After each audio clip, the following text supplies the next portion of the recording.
Welcome home to USA Global TV and Radio. Ours is a place where dreams take flight, voices are heard, and stories are shared. This is where cultures meet, connections are formed, and ideas are transformed into action. This is your destination for authentic storytelling, diverse perspectives, and meaningful conversations. We're where global stories unite and bridges are built beyond all borders. Discover our world of education, entertainment, hope, and inspiration.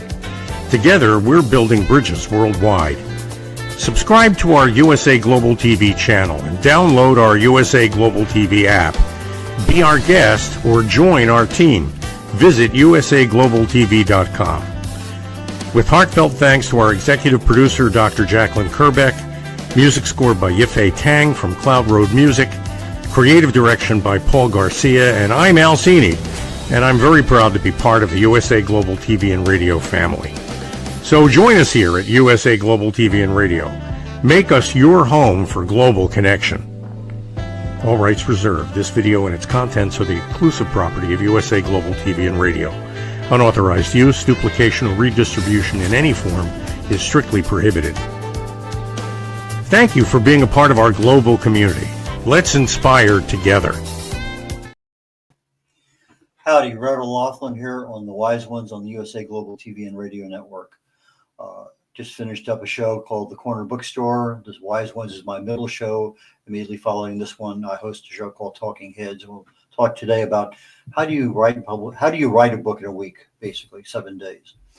When I'm not doing this, I research the human body at the cellular level, chemically speaking. I look for cause and effect relationships. Treat a cause, fix a problem. Treat symptoms, and you'll always be treating symptoms. So that's what I write about. That's what I speak about. I specialize in longevity and age-related diseases. And when I'm not doing that, I'm here as a TV host. And today on the Wise Ones, my guest is Don Sawyer. He's an educator, has been for decades. He's a writer, an author, a world traveler, involved in a lot of different things. So Don, please join me. Good to have you back again. Thank you very much, Fred. I really appreciate it. It's good to be back on the show. You've been an educator 50 years or more, I'm guessing, from what I can recall reading. What got you into that field, and what's kept you held that long, that magnetism that just won't let you go? I think that's a really good question, and it kind of defines, I guess, a lot of my life. I mean, I came up to British Columbia in 1969 to go to UBC in a PhD program in modern Chinese history. And I think it became pretty clear that I was not going to master Mandarin or written Chinese in a year or probably 50 years. That became pretty evident pretty quickly. And so I saw that sort of career arc crash and burn. And so I started looking desperately, what does an academic do? I mean, I did work some construction, but, I didn't have any practical skills, like a bricklayer. So I figured, well, I wonder what teaching would be like. So we started working, my wife, and who did have a teaching background, started working our way east, looking for somebody who wanted us, because we really didn't have any plan B. And lo and behold, Newfoundland, which, as you probably know, is the easternmost province of Canada, and didn't join Canada until 1949. And very, very fascinating culture all of its own, but also desperate for teachers. And so, desperate for teachers because they hired us. And so we drove out in my little Saab 2-cycle engine, and we made it into this little outport community. They'd only had roads for 9 years. So it was a remarkable community that was sort of emerging from a traditional culture into modernity. And I was hired to teach the high school. And in the high school, I taught, of course, at the college level as a teaching assistant, that kind of thing. But this was completely new. I was teaching grade 8, 9, 10, 11. Interestingly, in those days in Newfoundland, they only went as far as grade 11 because nobody needed to go any farther than that. Traditionally, the girls learned what they needed to maintain a house from their mothers and aunts and grandmothers, and the boys learned what they needed to do in terms of fishing and hunting and that sort of thing from their father. So school was irrelevant. And so here I was, and yet I must say that the administration understood that education was taking on a new importance in these kids' lives. And I think to some extent that's why we were brought in, kind of as, not as change agents, but maybe as sort of, I don't know, pioneers from that other world. And so it was a fascinating experience. And I got my first book out of it called Tomorrow is School. And I'm sick to the heart thinking about it. It was when I've always felt, I'm always trying to make the world a better place in my own way. I've always been committed to fairness and so forth. But I think when I was teaching in Newfoundland, that I saw how I could bring my skills, my beliefs, my attitudes to a focus that worked. And so I determined at that point, I didn't determine because the passion was there. These were remarkable kids. They had many of them, well, almost none of them had ever been out of the Still Outboard community or not more than a few miles. But their curiosity was enormous, and they were like sponges. They wanted to learn. Anything you tried worked. For a teacher, that's amazing. And even if it was stupid, they'd give it a try. Anyway, that's how I got started teaching in rural Newfoundland, and then that became my career. And I've been in and out of Gander a few times over the years, in New Brunswick and a couple of those places, but associated with the military more than being a tourist. But I know you've been to Africa and some other places too as part of your assistance and development and a lot of different things. Was that all academic related, or are these other things that were going on in your world at that time? From Newfoundland, we went back. Actually, I went back and got a teaching certificate. I think I can honestly advocate getting a teaching certificate after teaching for 2 years. You're in a much better position to really judge what's important and what isn't.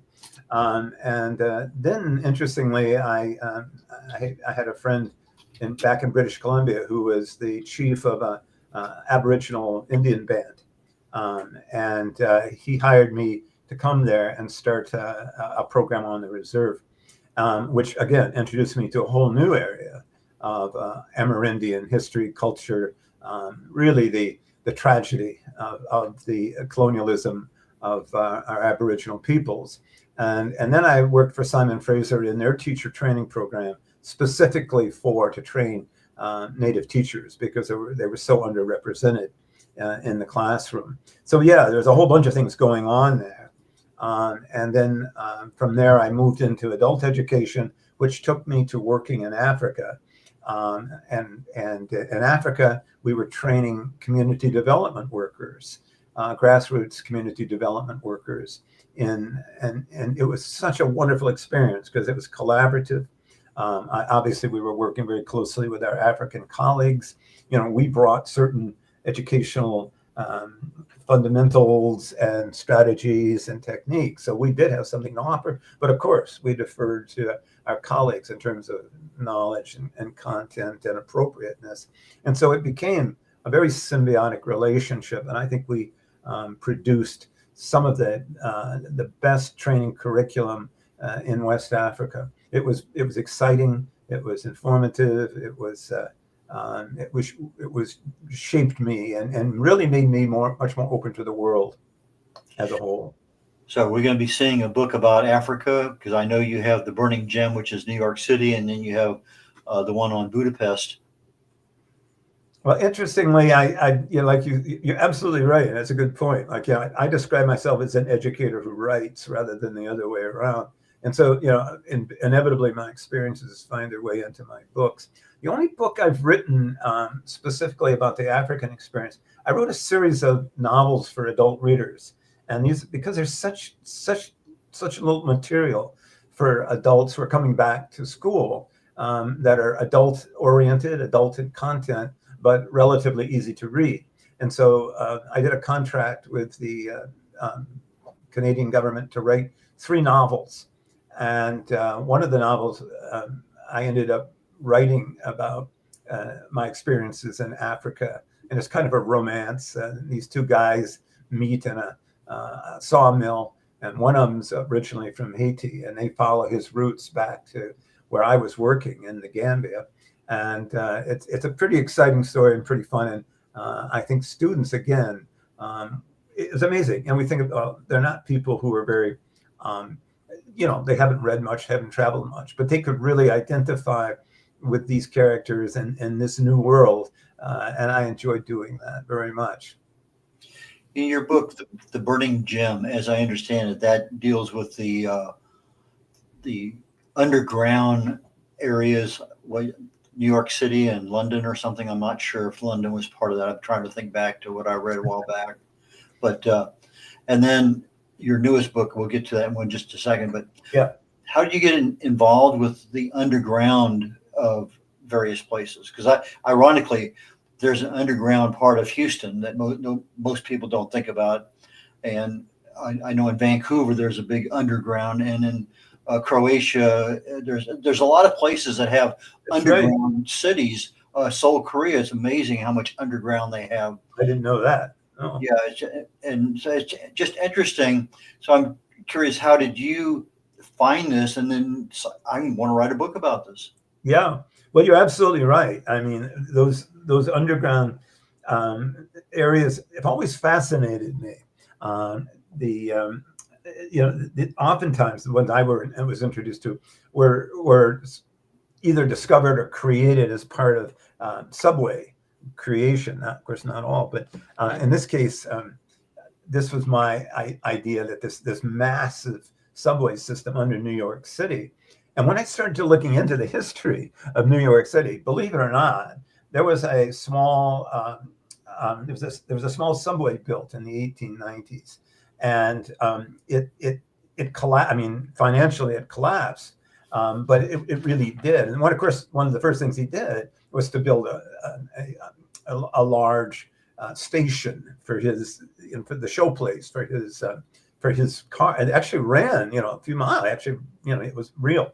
But I took that idea and I expanded into this full abandoned station that was underneath New York. That became a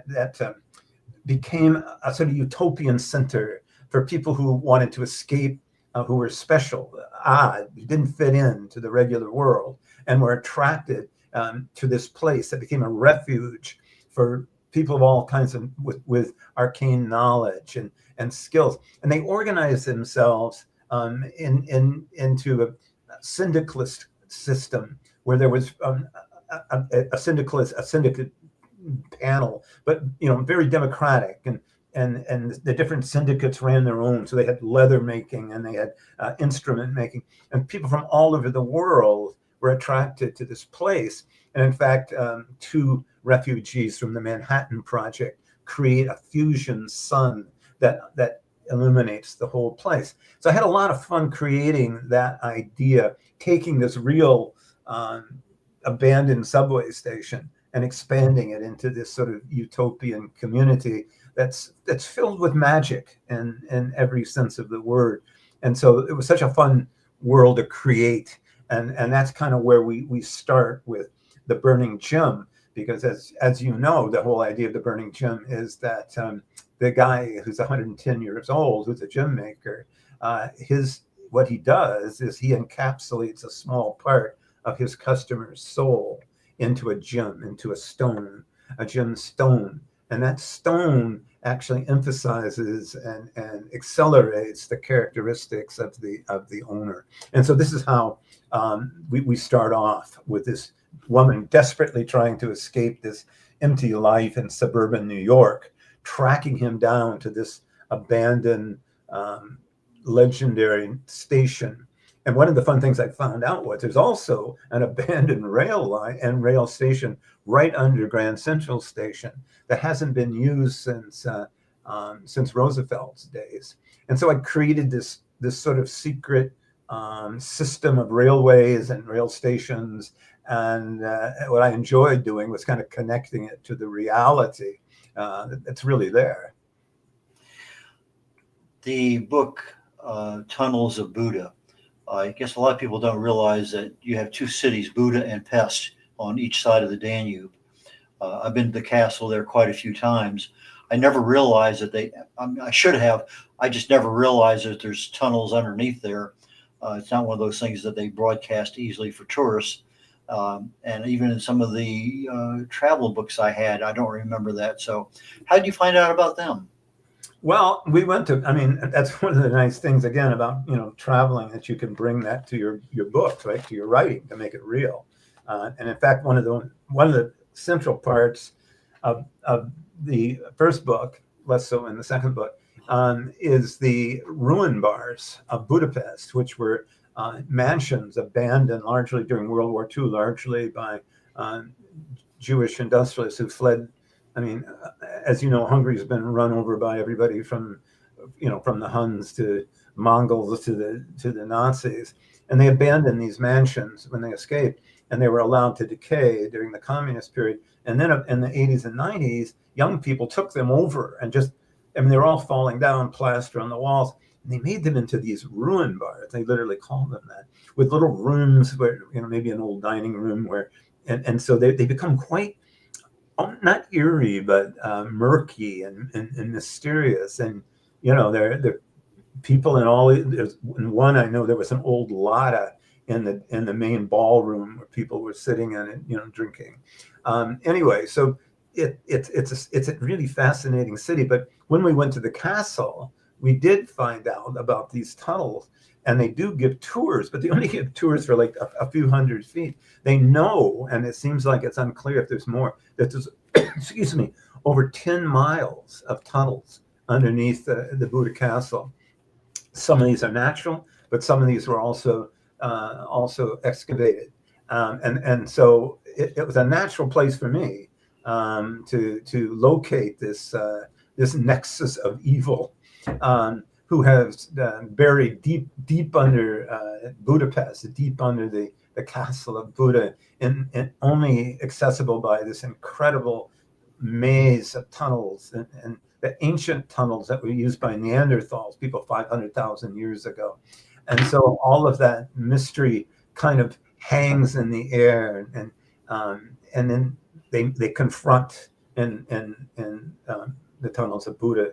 They confront the leader of the evil cabal, whose commitment is, by the way, to convince people that there's a natural ruling class, that there's certain people that are designed to rule, and the rest are supposed to be just slaves, obedient slaves. And this is consistent, sadly, with a lot of Western philosophy, all the way from Plato up to Nietzsche, and shall we go farther? And so this is their commitment, and so they confront this guy, and what I think is a pretty exciting showdown. And so that's why we're under the castles of Buda, and where those the tunnels of Buda, and where those tunnels take them is another remarkable created world. I've always been mesmerized because you're there on the side of the river up on the hill looking down on Pest from Buda, and it's just magnificent. You got Incredible. And then all of a sudden you get there, and you find out it's been rode hard and put away way too many times. Good. But the food is great, the wine is, everything there is wonderful. And it's one of the more difficult languages I've ever encountered, just trying to do my tourista, hi, how are you? 2 beers, please. For whatever reason, I just had a lot of difficulty understanding what they were saying and being able to do it. But anyway, we're getting close to that point, Red.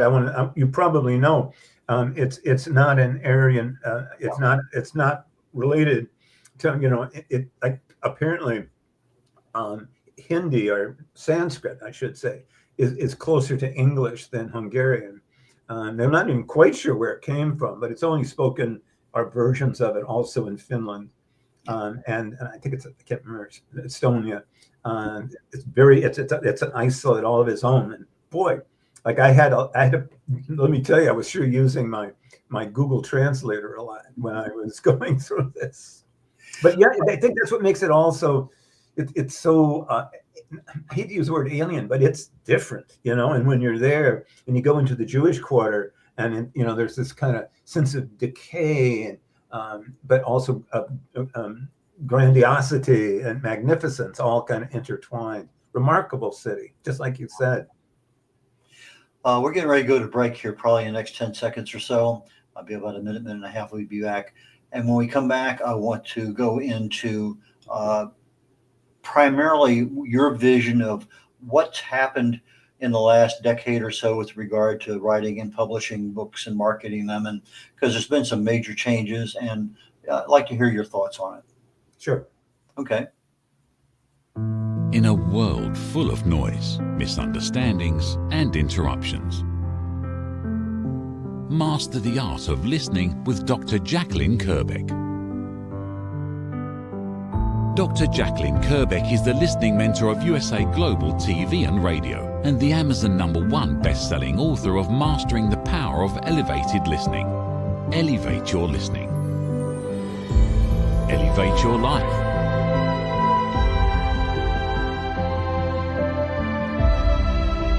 Join a global learning experience in person or via Zoom. Reserve your spot today. usaglobaltv.com/book-your-session or drjacqueline.thinkific.com. Join Dr. Kerbeck's listening courses or hire her to unlock deeper connections and authentic conversations. Howdy, Reverend Laughlin here. We're on the Wise Ones on the USA Global TV and Radio Network. My guest today is Don Sawyer, educator, writer, author, world traveler, involved in a lot of humanitarian efforts over the years. So, Don, would you please join me back up here on stage? Yes. Oh, nice to be back. Before the show got started, we were backstage, and I was asking you what's something that you'd really like to make sure we talked about. And you said that publishing and writing and marketing has really changed in the last decade or so. And so I said, okay, let's get into that. It's because you have a product, you spend your time, it's your baby, it's birthed, and now we don't know how to handle it because that's not our skill set. That's a really good point. In fact, your metaphor, my very first book that came out, as I mentioned earlier, was about teaching in rural Newfoundland, called Tomorrow is School. When it first was published by Douglas and McIntyre, and I mean, I was so nervous. This is my first book, and I mean, as you say, in those days, I hand wrote it, by the way, on yellow legal pads. And my wife was the only one who could read my writing. Typed it out. I mean, we're talking about old, Gutenberg Bible days, and so there was an enormous amount of work that went into it. But anyway, it was accepted, and I was just really waiting for it to come out. I didn't even know it had been published, and we were at a hotel in Vancouver, and I happened to pick up a copy of the Vancouver Sun and flipped over to the book reviews. That's when they still had book reviews in papers. And there was this headline that said, Newfoundland educator bores audience with tedious personal account. Well, I thought I was going to die on the spot. And so it was a really negative review. And I want to say that was the last negative review I got, the very first one. And everything else was really very positive, and it actually became a Canadian bestseller and used in teacher training programs right across Canada. In fact, some of them even had us out there to speak. But that first one, it was like a kick in the gut. So I called my editor and I said, "Scott, have you seen this?" And he said, "Yeah, I've seen it." He said, "Just back off. Don't worry about it." He said, "Look, writing a book is as close as a male can ever come to having a baby." He said, it takes like 9 months to your gestation, and then lots of, birth pains, getting it out there, and then trying to get it, right for the world. And then you push it out the door and it's on its own. You got no more control over it. So he said, my advice to you is if you ignore the bad reviews and the good reviews, because ultimately it doesn't matter. And that was really a good lesson for me. And I still remember that. But those were the old days. And those were the days when, as I say, there were book reviews in papers like the Globe and Mail, and that would pick up a book like that, even if it's a bad review. You know what they say, there's no bad reviews. And so also there was there were editors, in-house editors, which is unheard of these days, unless you're one of the big five.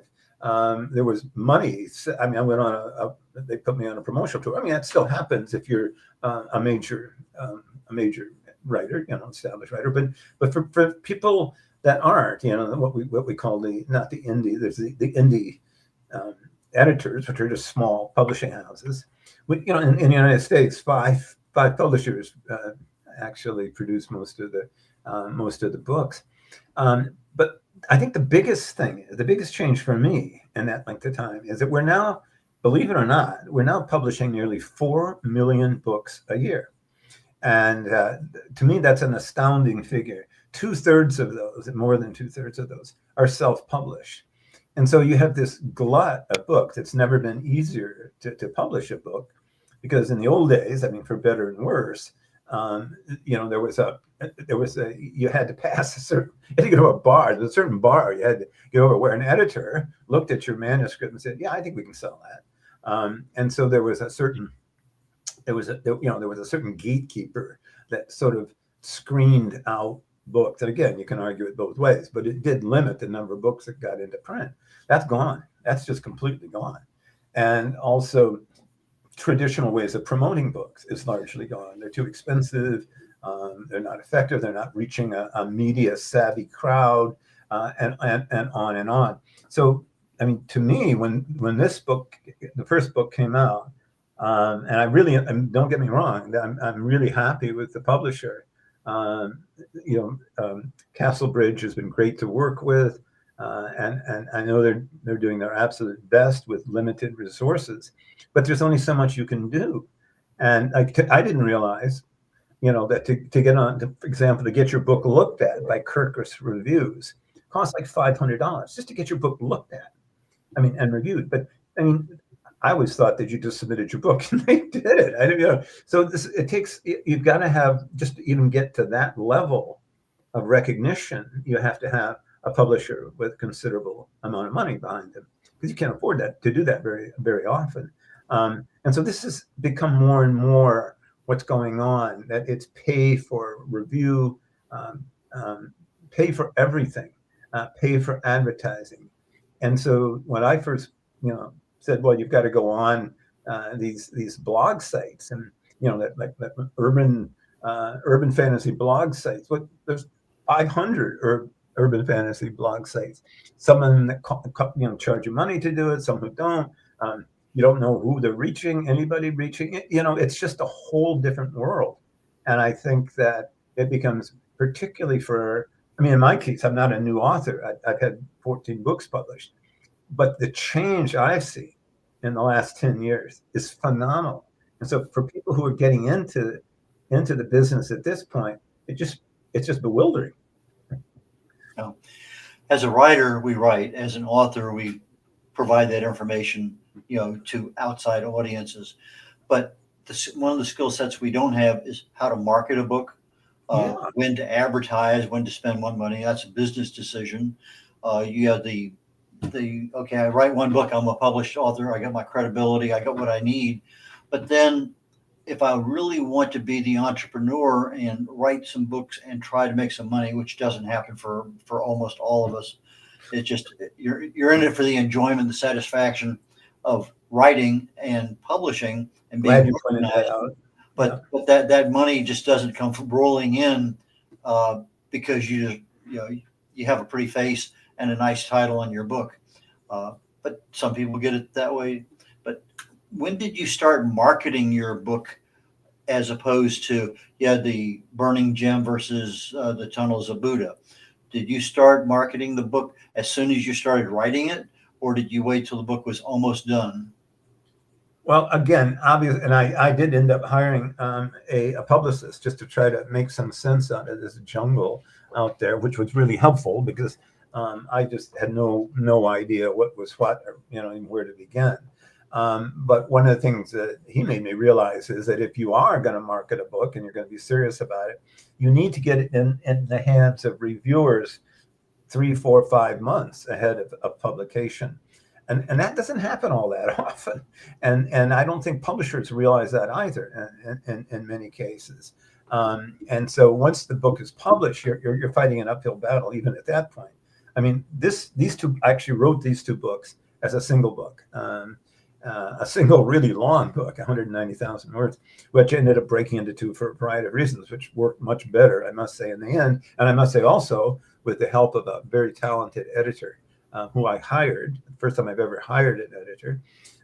Editors are always provided by the publisher.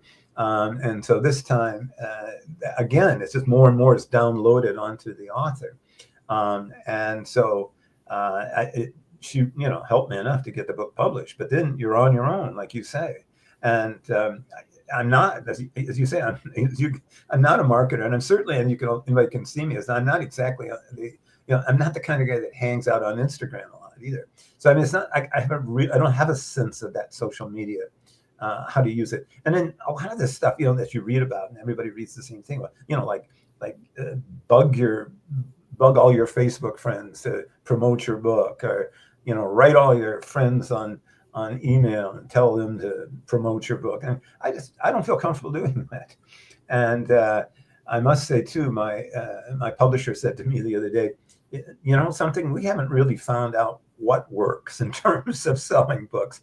So given that, I here we are. But I like your point, Red, that if you're looking to make a lot of money on your writing, well, good luck. But I think you need to find satisfaction in the writing and in the sharing. The success has to come from other than monetary sources. I was at a conference years ago of the Canadian Writers Union, and one of the speakers said, "Okay, I'd like to see the hands of all the people here." And remember, this is a Canadian Writers Union. Everybody who's a professional writer basically is there, or at least. How many people make their living off writing fiction? And so we're talking like 200-300 people in this room. Like 5 hands went up. I mean, it's like a very, very tough business to make it in. But as I said on other programs, I also have a friend who's a very talented writer, and she writes children's books, and then she illustrates them, and then she prints maybe 20, and she sends them to her nephews and her nieces and to her friends' kids, and she's a successful writer. She's a successful author because she is enjoying what she's doing and sharing it with the people who care.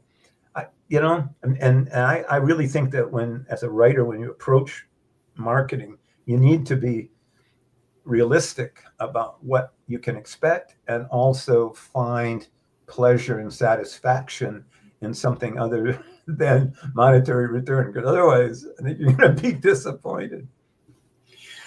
Social media is out there, and some of us have mastery of Instagram or LinkedIn or Facebook or YouTube or whatever the social media we use is.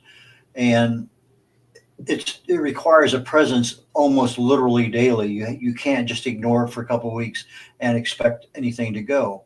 And this thought occurred to me literally yesterday. I'm looking at Facebook or one of them, and it's 10 things about something of the whatever movie was there that you didn't know about. And I'm looking at that and I think, if I had a book that was a novel and I wanted to have, a 60-second YouTube video that I could put on Instagram because of the timing issue, I could say, what is the background in this particular book? What's real? What's fiction? And I could do chapter by chapter or, a particular issue. And I think, well, that's an area that I don't see very often, is the use of a short video to capture why did I do this, as opposed to just presenting it. So I think there's a lot of still major open areas to do that. There's obviously a lot of things you can spend money on, but as authors, unless we're making some money, we don't want to spend money. Well, that's it. And so if you do spend even if you do spend money, there's still no guarantee that it's going to pay off in sales. Yeah. And so there's a lot, and then you have it as a business. So you get, half a dozen books, you're an author, you now have the ability to claim that as part of your income tax side business. But there's a lot of things there. In other words, I want to write a book on London. Well, let me go to London. That trip gets paid for because it's the research that I'm doing to write that book, and it's legitimate within the U.S. Tax code to do that. So there's a lot of opportunities that, as a business owner, again, if I don't know, I don't know. Just like I don't know as a marketer. Well, you should have done that 6 months ago. Well, nobody told me. Nobody told me. And that's kind of why we have these shows like this, is awareness and education. Yeah. So that's right. I mean, yeah. Sorry, go ahead. We're in a wide open realm right now with regard to our ability to flood social media. But again, which ones, what time, how long, do I need it in this format, or is it, lots of things still need to be defined. And that's where you need to find that person who has more intimate knowledge on that. So anyway, it's a never-ending game as an author to keep your presence out in that marketing world. And that's kind of where, once you start doing it, you can't give it up, or otherwise it just kind of falls through the hole. And I remember at one conference, this was years ago, and they were talking about social media, and there was a publisher, a major publisher, it might have been Douglas, I don't remember the publisher, doesn't matter, but she was talking about this need to be present on social media. And this author gets up and said, look, he said, I'm not a social media person, I'm a writer. I don't want to spend 40 minutes a day writing a blurb on my blog. I want to write. And she said, well, you've got a point there. And she told a story about an author that they had who had a book that had been picked up by a real influencer, a major person with a huge following on, I don't know what, TikTok. And she had like 1 million followers, and she loved this book that this author had written. And so she wrote the publisher and said, okay, this woman is going to go on the show and say how much she loved this, and going to really promote it to the hill. So be ready for a spike in sales. And she said, well, we did. We printed an extra 10,000 copies. The woman went on. She did a great job. She promoted it to the hill. And we could not identify a single sale as a result. So, I mean, you don't know what makes a difference. And I think even people who say they know are kind of just guessing. Does it make sense to put $500 ads on Amazon? I don't know. Does anybody really know? So it's kind of a brave new world of publishing, and I think we're all still trying to figure it out. Well, Don, we're getting to the end of the show. How do people get in touch with you? How do they buy your books? Yeah, thanks a lot, Red. And I guess that, like you were saying, I don't expect to make a lot of money off of this, but I really do think I think they're pretty good books, and I think they're pretty exciting. And I think that they also challenge people to think about some of the issues that we're facing, and coming together and finding ways of combining our knowledge and skills.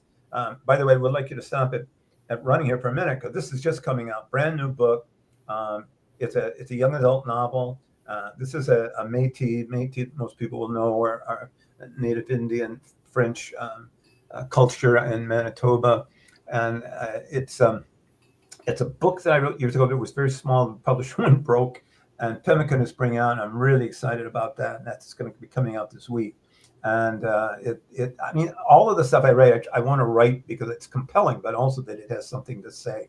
And this is about how 3 very different people come together to find strength in each other and eventually success. So the next one then, of course, is The Burning Gem, which was the first book in what I hope is going to be a trilogy if I ever find the time to write the third one. And it's really, I think, really sets the scene. All of these, of course, can be purchased through, Amazon, or as somebody said, your favorite electronic bookseller, as well as, brick and mortar stores, because they're all available for purchase.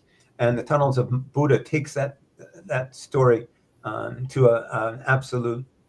I got excited writing it, a really exciting conclusion. And now I'm writing the third and what I think will be the final book in the series. And so you can reach me, Don Sawyer, .org, or you can order through Amazon, and as I say, or just order through a bookstore. They're being distributed. So yeah, I mean, and I think, you know, people, it's like we've been talking about all afternoon. If people aren't familiar with the book, if they're not faced with it, if they don't see it, if it's not in their face, then they're not going to pick it up and look at it and say, hey, this looks pretty good. And that's why a show like this is so critical. You know, that at least some people out there might be saying, hey, that sounds kind of good. I'm going to look into that. And, you know, we know that over 50% of books in America are sold on Amazon, for better and worse. But there you go. So it's easy to get. And I think that I think people will enjoy it if they do. Well, Don, thank you so very, very much. I really appreciate your time today, and I look forward to our next visit. Yeah. I will catch you later on. My next show starts in about 20 minutes called Talking Heads. I'm talking today about how do you write a book in 7 days. I'm talking about really writing a book, not a novel, but a book. And I'm going into a lot of detail. That is the conclusion for today's show, and I will catch you all next week. Take care. Bye, y'all. What if one simple skill could change the way you connect with the world? What if listening could open doors to deeper relationships, stronger businesses, and a better you? Dr. Jacqueline Kerbeck, the Listening Mentor, brings you USA Global TV and Radio, a space where voices are heard, ideas are shared, and global communities thrive. Through the elevated listeners' courses and books, you'll master the power of listening, set boundaries with confidence, and transform conversations into opportunities. Join us. Listen, learn, elevate. Whether you're a leader, a coach, a business owner, or someone seeking stronger connections, your journey starts today. Subscribe, learn, and transform today.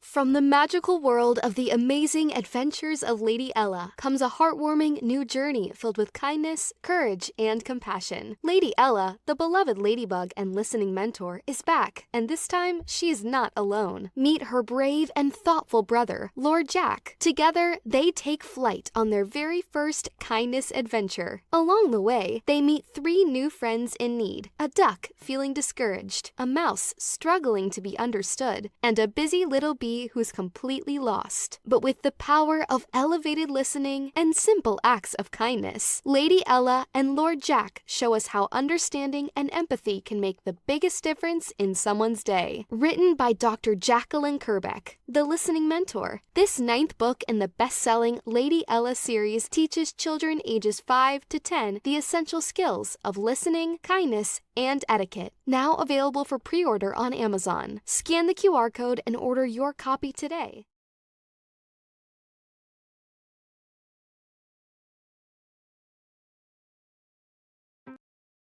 Thank you, viewers and listeners of USA Global TV and Radio, for joining us today.